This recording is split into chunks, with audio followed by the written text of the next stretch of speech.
Boa noite, igreja.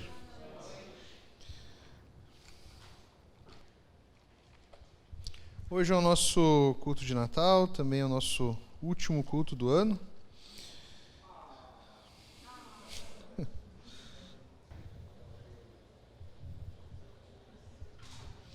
Amém? Lucas, capítulo de número 2. Deixa eu ver se eu pedir para vocês abrirem certo, que semana passada, deixa eu conferir aqui. Quase. É Lucas, capítulo 1, a partir do verso 67. Errei por meio ponto hoje.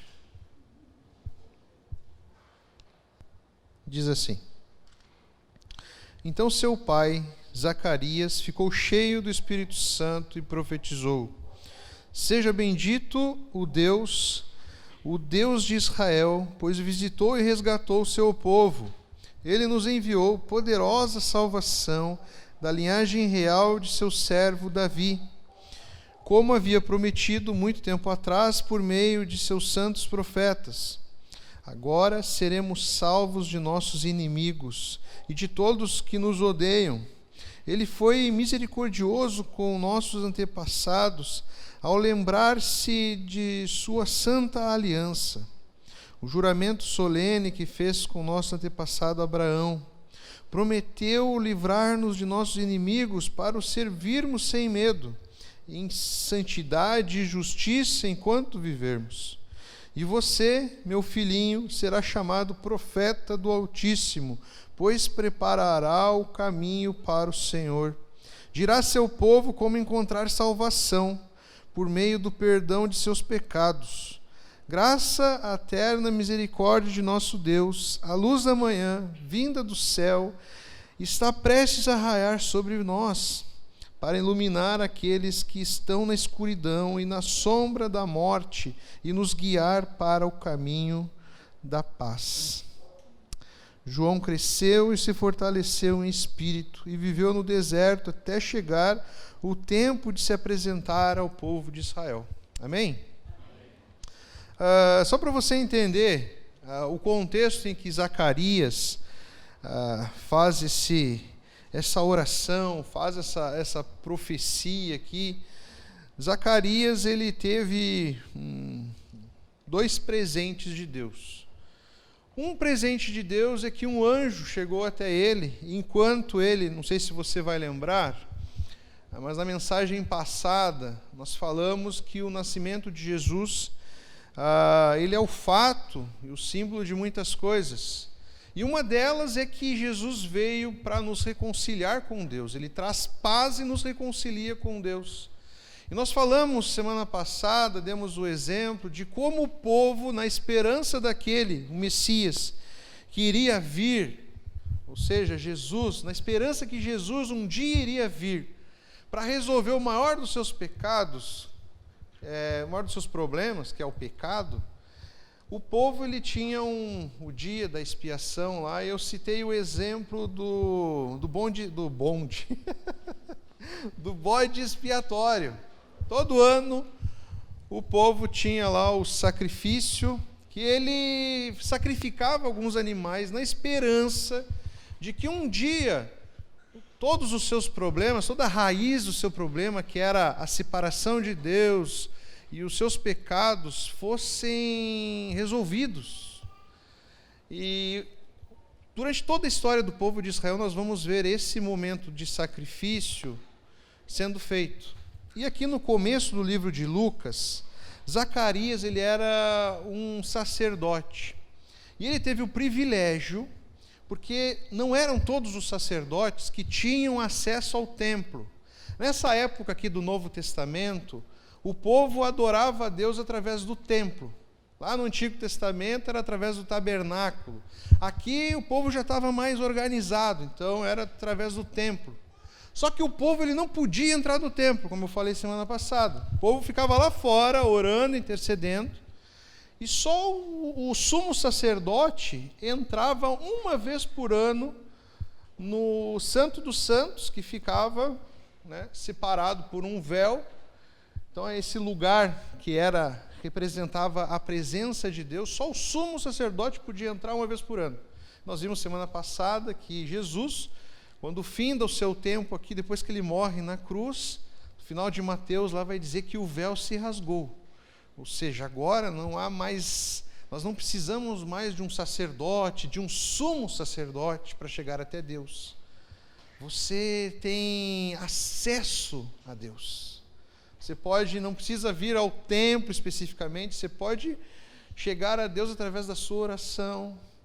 Nós cremos agora que Deus, ele vive em cada um daqueles que creem, através do Espírito Santo de Deus. Só para você ter noção do contexto, Zacarias não era um sumo sacerdote, ele era um sacerdote. E durante o ano, os sacerdotes eles tinham algumas obrigações no templo. E isso era por meio de sorteio. Então, talvez, Zacarias foi um dos sortudos, né, que teve o privilégio de fazer alguns cerimoniais. E um desses cerimoniais era acender incensos. Não vou entrar aqui nesse contexto agora. Mas a média de um sacerdote poder fazer isso era tipo assim, uma vez na vida. Porque eram muitos sacerdotes. E Zacarias teve esse privilégio. Quando ele estava ali realizando alguns cerimoniais, e o povo lá fora esperando ele, ali no começo do capítulo 1, vai dizer que um anjo apareceu para Zacarias. E Zacarias, como todos os momentos em que anjos aparecem, Zacarias teve um troço, tremeu de medo. Imagina, vai saber lá como é que é um anjo, mas devia ser assustador. E Zacarias tremeu de medo. E esse anjo, ele vem para Zacarias e presenteia Zacarias com 2 presentes. O primeiro presente é que iria nascer, estava chegando o tempo, que iria nascer aquele prometido pelos profetas, que iria sanar o grande problema do povo, que eram os seus pecados. E o segundo presente que Zacarias recebeu foi que quem iria anunciar a vinda desse Messias, que iria vir na frente, preparar o caminho, ia ser João Batista, o seu próprio filho. 2 presentes. E aí qual foi a reação de Zacarias? Ele ficou incrédulo. Ele se assustou, ele ficou incrédulo. Por que ele ficou incrédulo? Porque ele olhou para a sua limitação. E ele ficou pensando ali, como que isso vai acontecer? A minha esposa não pode ter filhos. E eu já sou avançado de idade. Isso não tem como dar certo. E aí, para te resumir a história, porque o foco não é isso hoje, Zacarias, ele foi advertido pelo anjo. Zacarias, vai acontecer exatamente como eu estou te dizendo. Você vai ter um filho, você vai colocar o nome dele de João, e ele vai preparar o caminho daquele que vai vir para resolver o problema do povo. E a punição de Zacarias foi que ele ficou mudo. Então imagina, Zacarias ficou mudo até o dia em que o seu filho João nascesse. E Zacarias, quando teve ali o seu menino, nasceu, Zacarias então teve a sua voz, né? Retornou a sua voz. Ele viu ali a realização de uma profecia ali na sua vida. E aí ele tem um momento ali que ele declama a Deus esse texto que nós acabamos de ler, que é uma oração, uma oração de agradecimento a Deus aqui. E eu quero que você preste atenção em alguns trechos dessa oração, e aqui eu não quero me estender muito, eu quero complementar o que a gente já tem falado nesses dias da série sobre o Natal. E você precisa entender uma coisa, que todas as vezes que o anjo aparece para um dos personagens aqui, ou seja, para Maria, para José, para Zacarias, aqui a frase que o anjo usa para falar com eles é a seguinte: trago boas notícias. A gente cantou uma música hoje que começa assim, né? Gênesis, trago boas notícias. Só que você precisa entender, não sei se você tem esse hábito, mas lá em casa, sempre que a minha esposa tem algumas notícias para me dar, ela faz o uso de uma tática, não sei se é muito boa, mas é cultura lá em casa já. Quando ela tem mais de uma coisa para me falar, ela chega para mim e fala assim: Juninho, eu tenho 2 notícias para te dar. Uma boa e uma ruim. E ela, como é muito bondosa comigo, ela me dá o privilégio de escolher. Você quer a má ou a boa primeiro?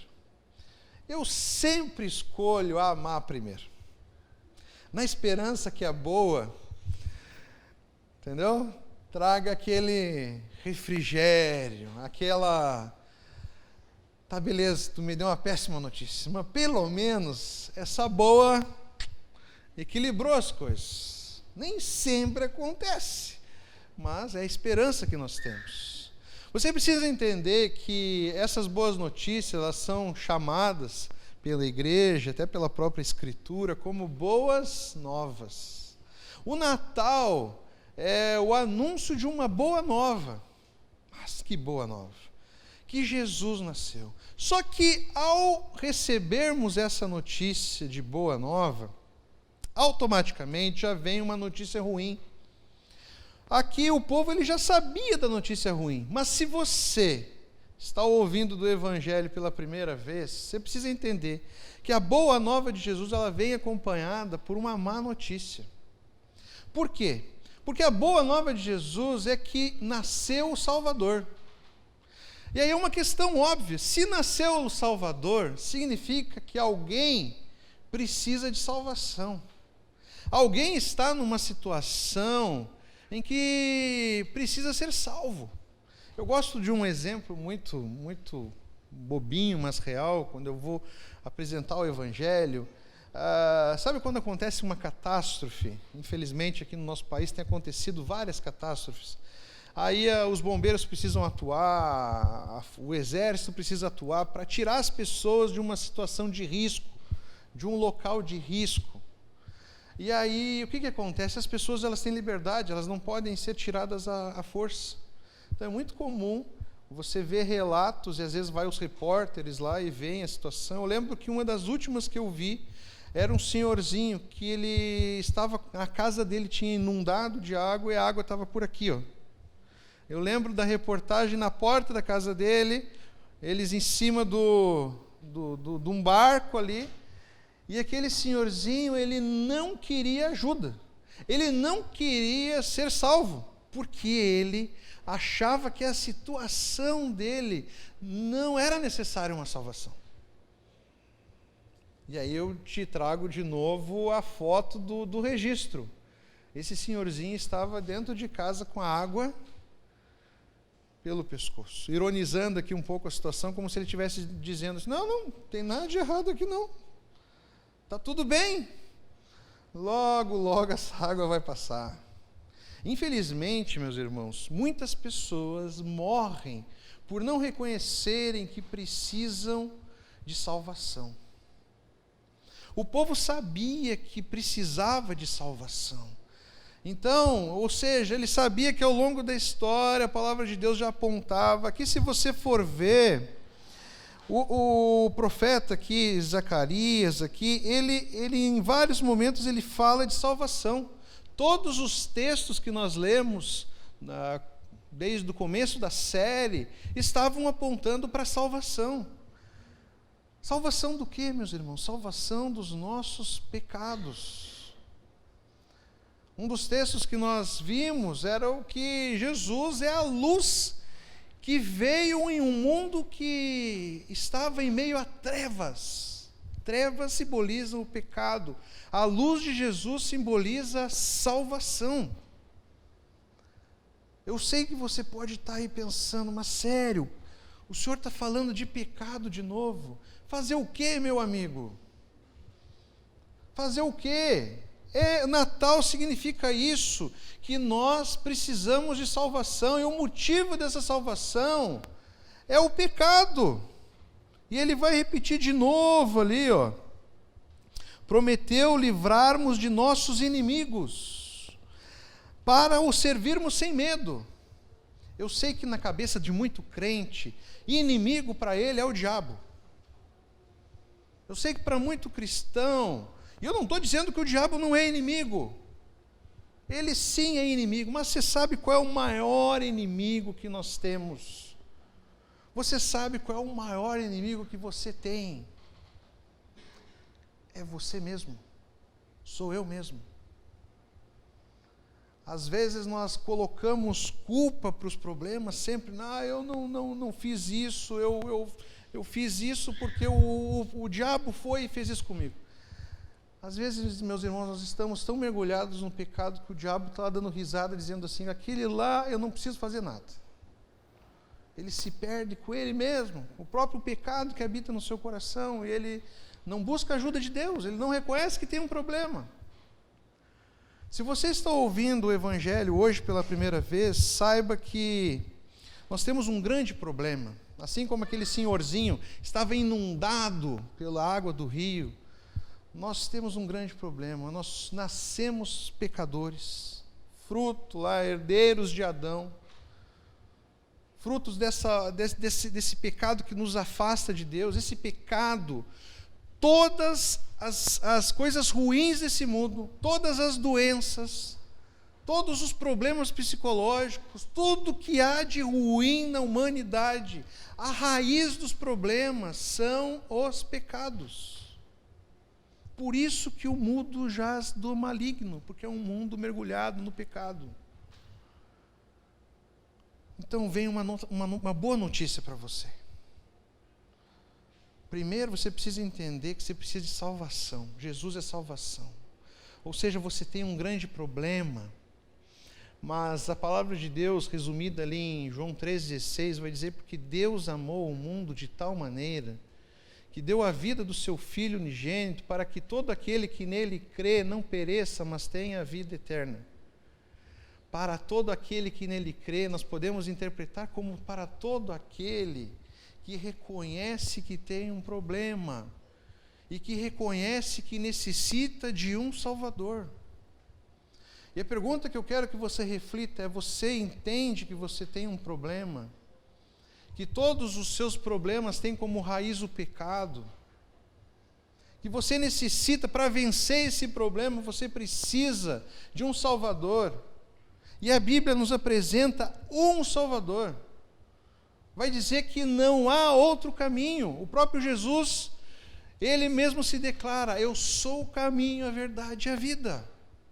Ninguém vem ao Pai, ou seja, ninguém tem reconciliação com Deus, ninguém tem paz com Deus, se não for através de Jesus. Isso é Natal.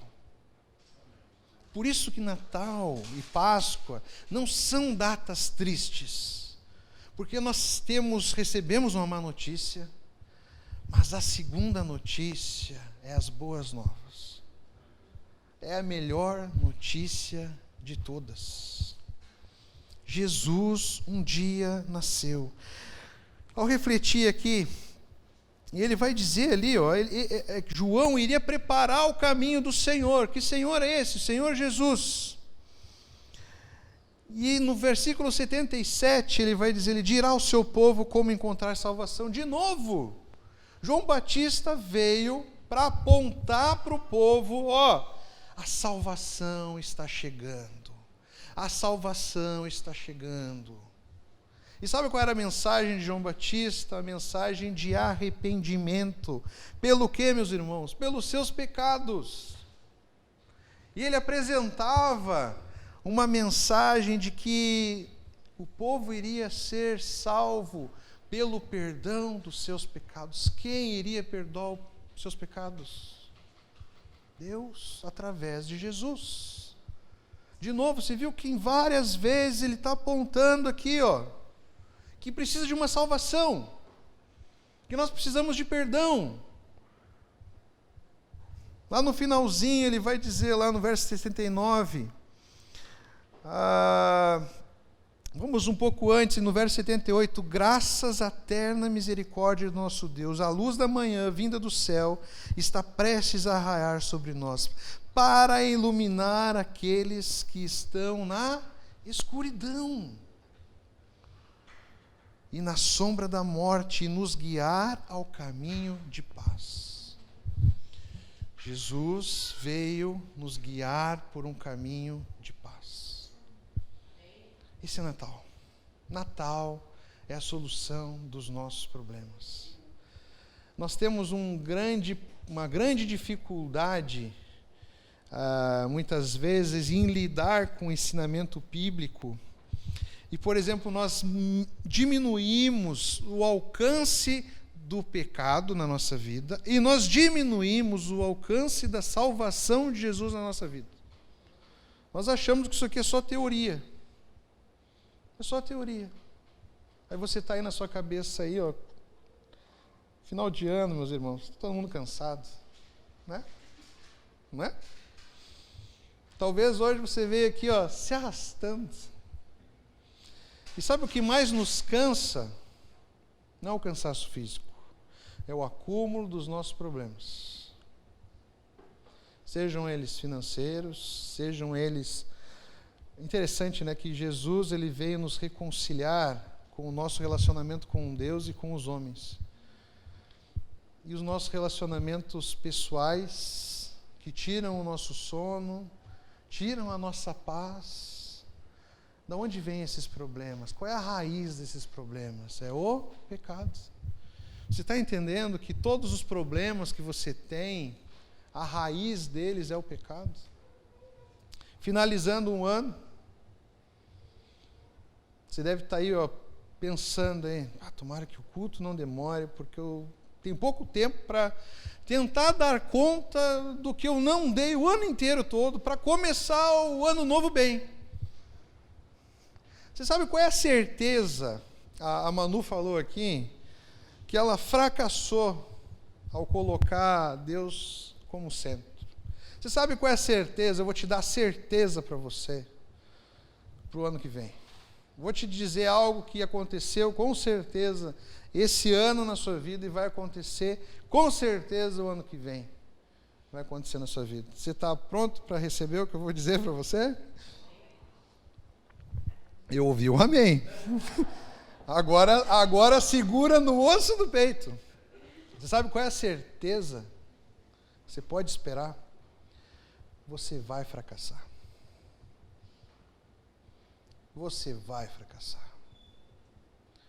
Eu vou fracassar, para você não achar que eu só estou dizendo que vocês são os fracos. Eu vou fracassar. Sabe a certeza que eu tenho desse ano? Eu fracassei. Sabe qual é a certeza que eu tenho para o ano que vem? Eu vou fracassar.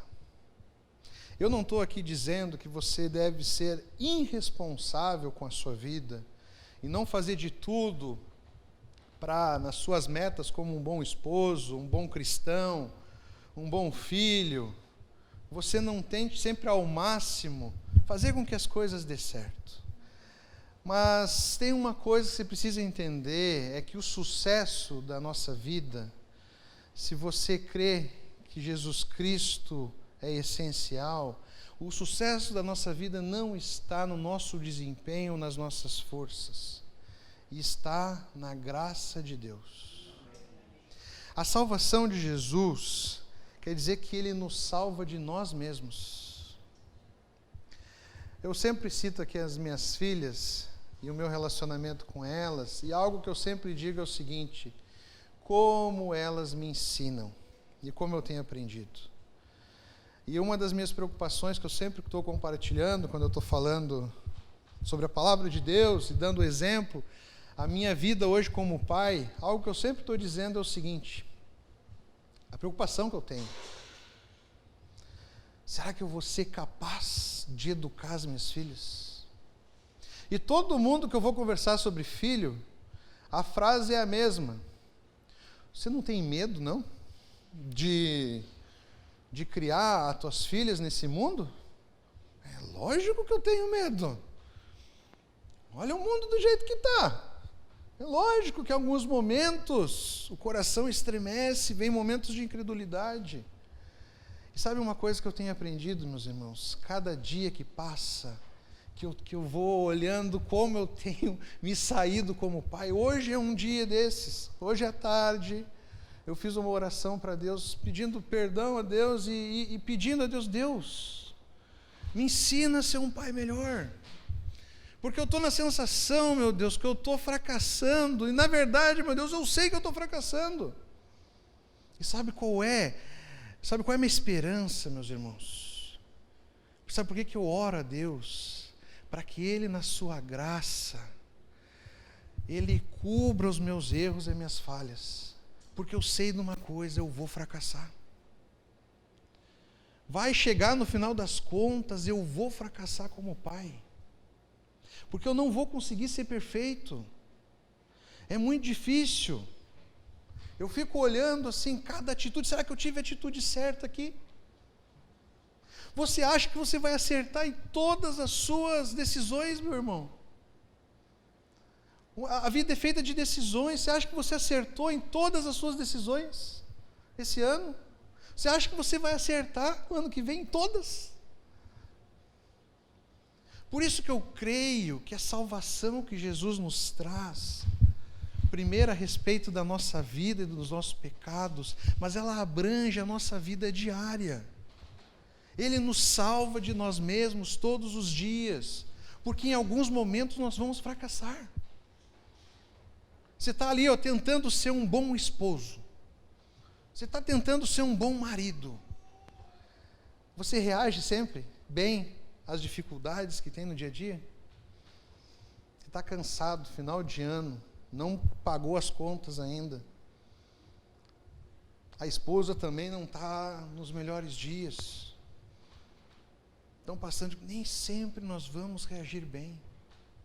Se o nosso casamento for depender do nosso desempenho e de como nós vamos reagir sempre às emoções e aos conflitos e às dificuldades do dia a dia, nós estamos ralados. Entenda isso. Você que é jovem, você está pensando assim, pastor, eu não tenho filho, eu não sou casado, eu estou bem. Você não está bem em nada. Você tem decisões a tomar. O que você vai fazer hoje vai dizer onde você vai estar amanhã. As decisões que você vai tomar hoje, você vai colher amanhã as consequências dela. Como você estuda, como você se relaciona, se você é um filho obediente ou não, tudo isso vai interferir lá na frente. Agora eu te desesperei, né? O que você vai fazer da vida, a escolha que todo adolescente começa a borbulhar no coração. O que eu vou fazer? O que eu vou trabalhar? Será que alguém vai abrir a oportunidade para mim trabalhar? O que eu vou estudar? Será que eu vou fazer uma faculdade, um curso? Será que eu vou empreender? O que eu vou fazer? E aí fica aquela angústia que toma conta do nosso coração. E aí vem problemas que são frutos do pecado também, ansiedade, medo, pavor. E você deve estar ficando aí no seu banquinho agora desesperado. Porque a vida é assim. A vida em que nós vivemos é uma vida de desespero, porque nós estamos num mundo que é jaz do maligno. Não é fácil viver aqui. Não é fácil viver aqui. Por isso eu quero te dizer uma coisa. Jesus, Ele nos salva também de nós mesmos e no nosso dia a dia. É o descanso aí, por isso que Ele, tu viu o que o texto ele fala aqui, prometeu livrar de nossos inimigos para o servirmos sem medo. Você quer servir a Deus sem medo? Você precisa crer que Ele te salva de todos os seus problemas. Ele te salva das suas decisões ruins. Ele te salva dos seus pecados e do seu fracasso. Por isso que Paulo tem uma frase que Paulo vai dizer que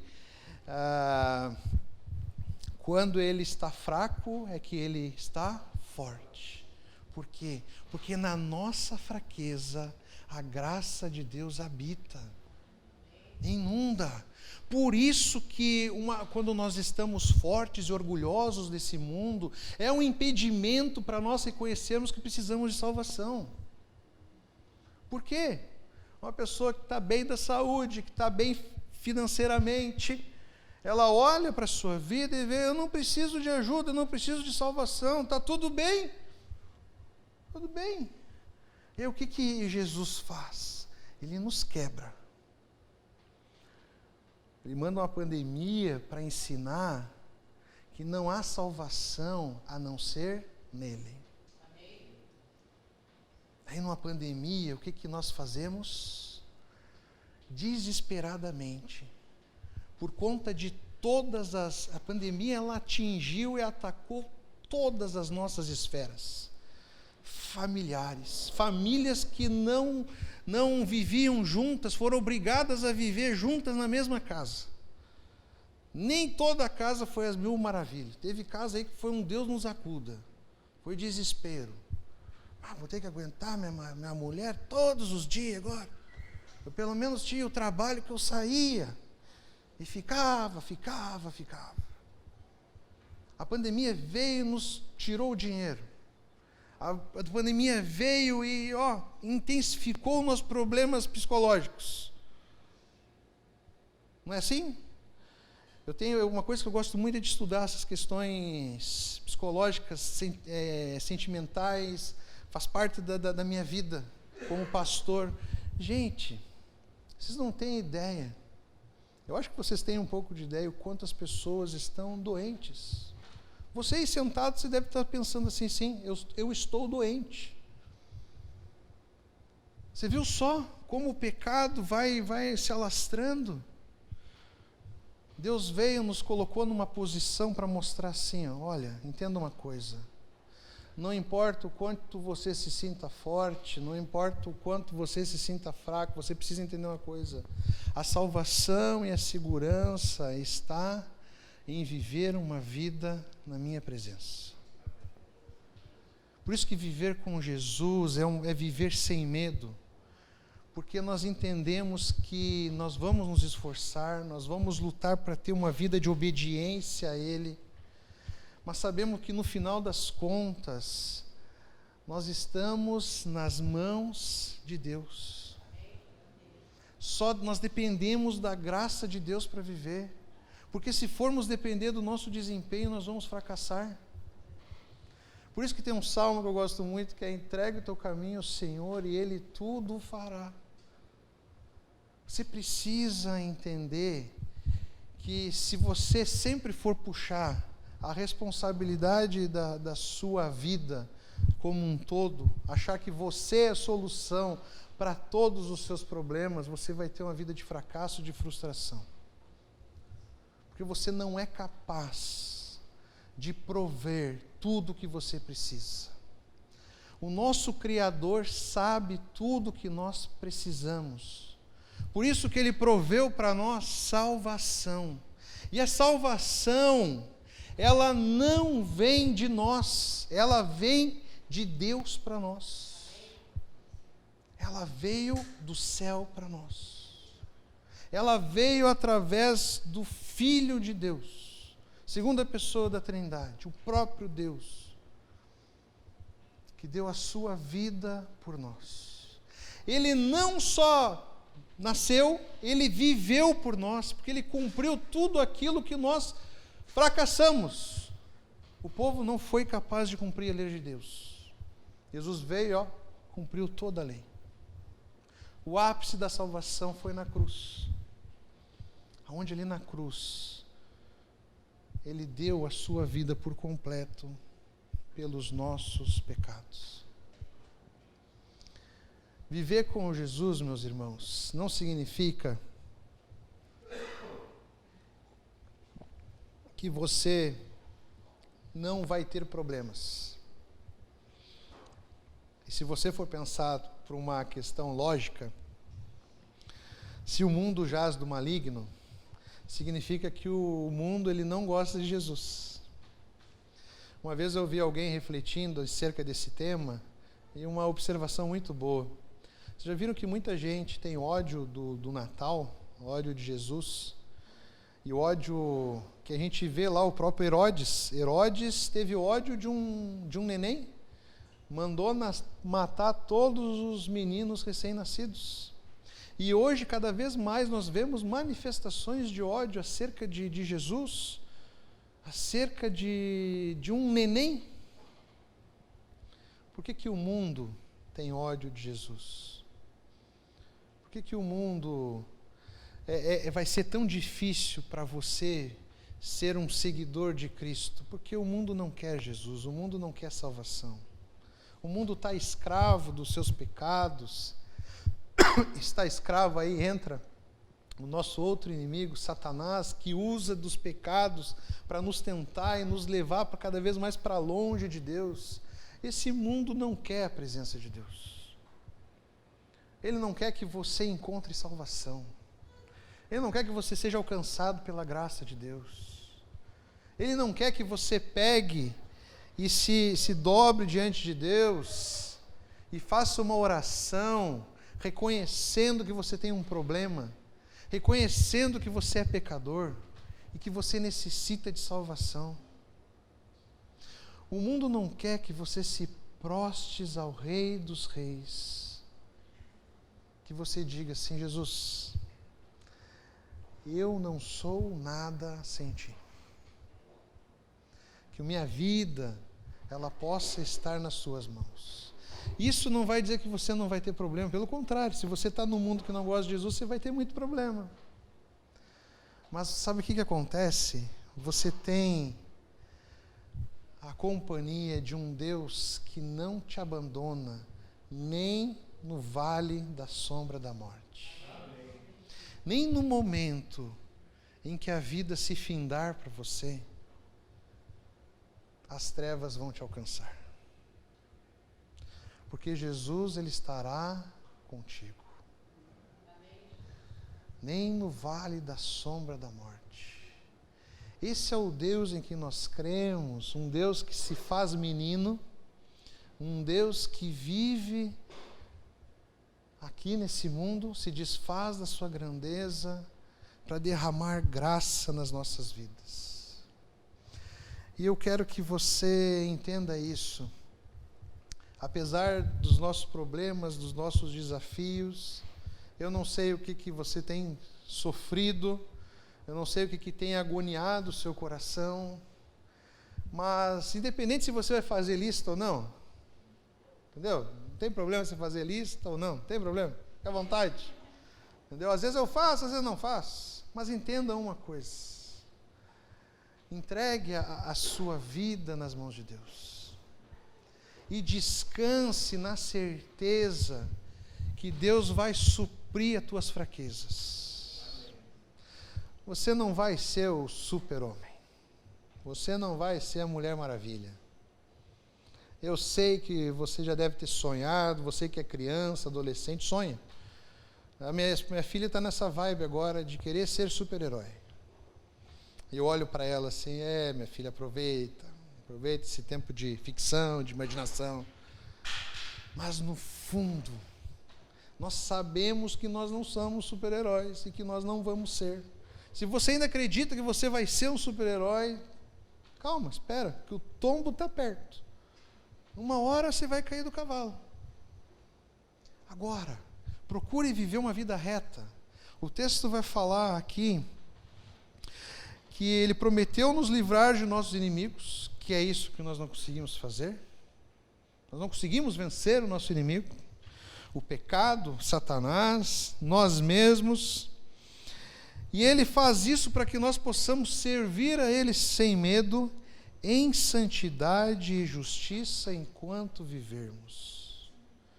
Em santidade significa que você não deve tentar todos os dias, buscando a palavra de Deus, ser o melhor pai possível, ser a melhor mãe possível, ser o melhor cristão possível nesse mundo, o melhor filho, o melhor aluno. Isso é viver em santidade, é buscar viver de acordo com o que Jesus nos revela aqui na sua palavra. Jesus, Ele veio, Ele viveu aqui, Ele cumpriu a lei e nos deu exemplo. Ele ensinou. Quando nós pegamos e decidimos seguir a Jesus como seus discípulos, nós temos um alvo a ser cumprido. Nós sabemos que nós vamos fracassar, mas nós não devemos jamais parar de perseguir a santidade de Jesus. Deve ser um exercício diário. Eu sempre falo para quem vai começar devocional, vai começar a ler a Bíblia. Eu dou a boa notícia. Ler a Bíblia é muito bom. Ler a palavra de Deus todos os dias nos faz um bem imenso. Mas eu dou a má notícia também. Em algum momento você vai fracassar. Você vai deixar a preguiça te vencer. Você vai pegar e vai fazer outras coisas primeiro e vai deixar para ler a Bíblia depois. E depois você vai estar cansado e você vai dormir. Você vai faltar alguns dias. E às vezes esses dias são dias bem espaços. Quando você menos espera, você está ali, 1 mês sem tocar na Bíblia. Fracasso. Interessante que às vezes o ser humano ele consegue ser tão perfeito em outras áreas, mas quando o assunto é aproximar-se de Deus, buscar santidade, procurar conhecer a Jesus, todos nós fracassamos. Por que será? O mundo não quer que você encontre salvação, que você encontre Jesus, que você renove o seu coração e você renove a sua mente. Eu tenho acompanhado, não estou conseguindo, mas eu estou vivendo uma vida de tentar ser fitness de novo.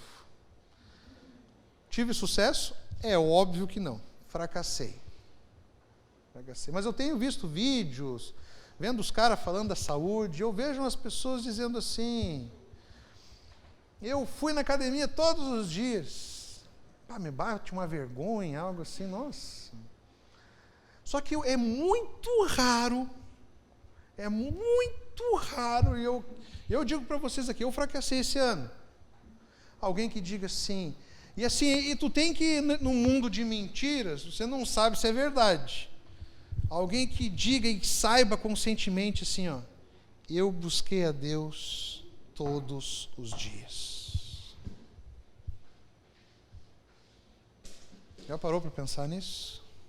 Você já parou para pensar em quanto você tem fracassado nessa área? E quanto isso acarreta e influencia todas as áreas da nossa vida?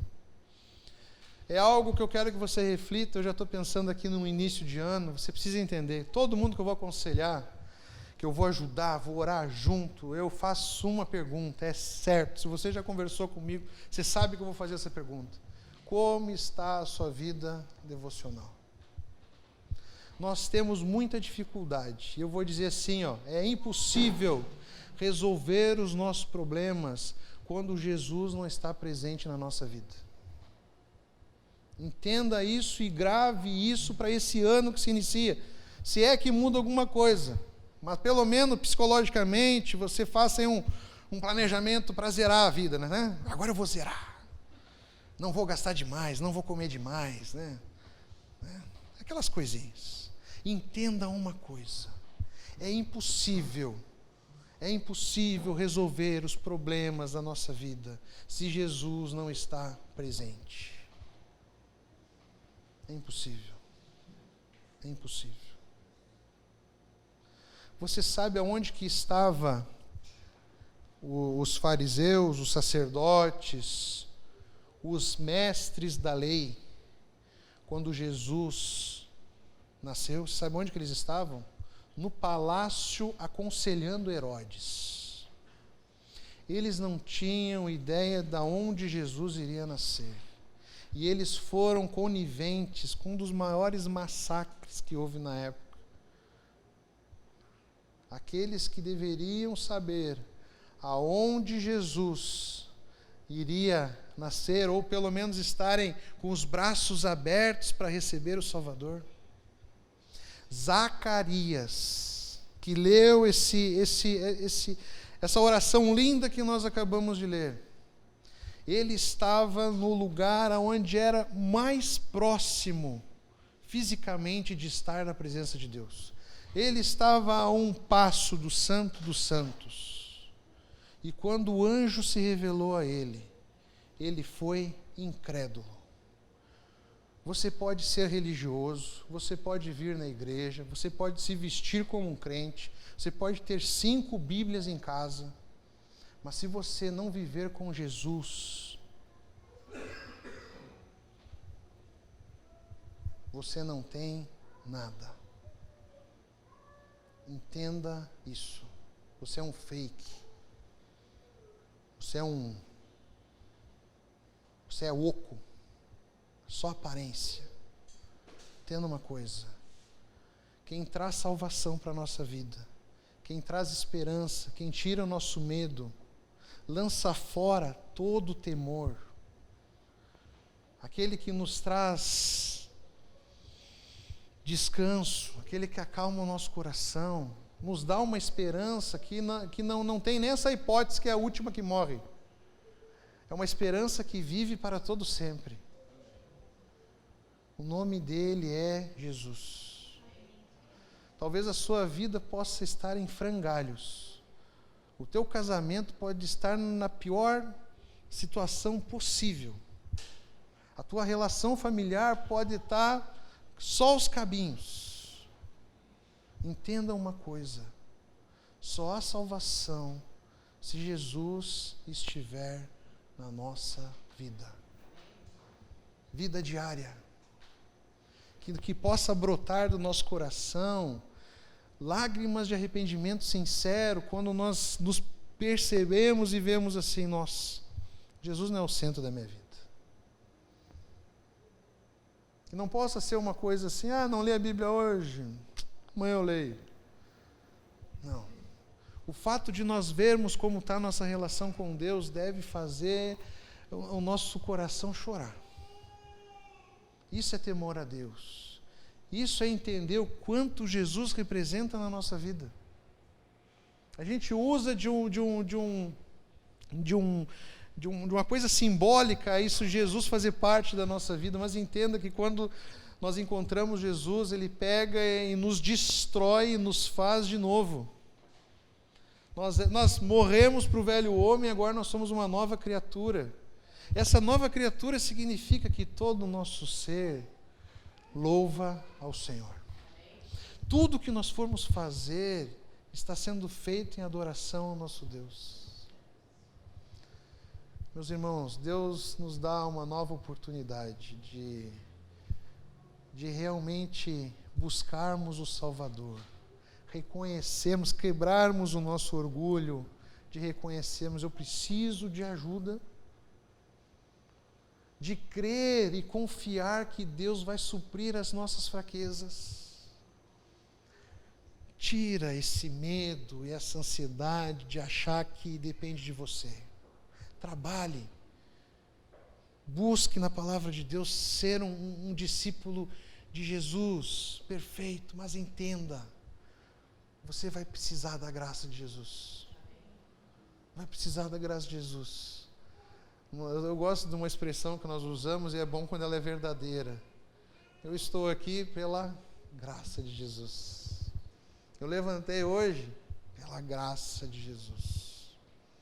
Que Jesus possa sustentar o seu lar e a sua família, renovar as suas forças, porque a vida que castiga, que Ele possa curar os seus problemas, que você possa ter um bom início de ano, reconhecendo que você precisa de Jesus.